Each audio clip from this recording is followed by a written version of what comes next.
மேலும் ஒரு அண்மை செய்தியை பார்த்து வருகிறோம். நெய்வேலியில் என்எல்சி சுரங்கங்களில் நிலக்கரி வெட்டி எடுக்கும் பணி நிறுத்தம் செய்யப்பட்டிருக்கிறது. கூடுதல் விவரங்களோடு இணைகிறார் செய்தியாளர் வினோத். வணக்கம், முழு விவரங்களை வழங்கலாம். நிச்சயமாக தமிழகம் முழுவதும் வடகிழக்கு பருவமழை தற்பொழுது தீவிரமடைந்திருக்கக்கூடிய சூழலிலே கடலூர் உள்ளிட்ட வட கடலோர மாவட்டங்களுக்கு வானிலை ஆய்வு மையம் ரெட் அலர்ட் எச்சரிக்கை விடுத்திருக்கிறது.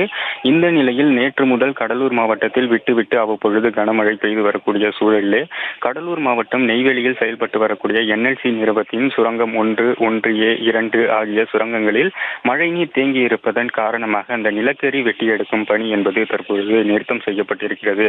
மேலும் இந்த சுரங்கங்களில் மழைநீர் தேங்கி இருப்பதால் அந்த நிலக்கரியை வெட்டி எடுக்கக்கூடிய SME இயந்திரம் இயக்க முடியாத ஒரு சூழல் நிலவுகிறது. இதனால் அங்கே மின்சாரம் வெட்டி எடுக்கும் பணி என்பது நிறுத்தம் செய்யப்பட்டிருக்கிறது.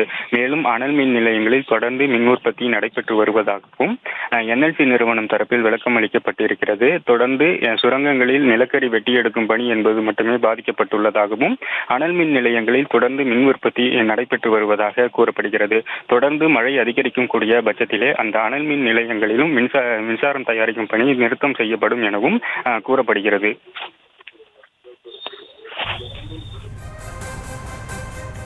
விவரங்களுக்கு நன்றி வினோத்.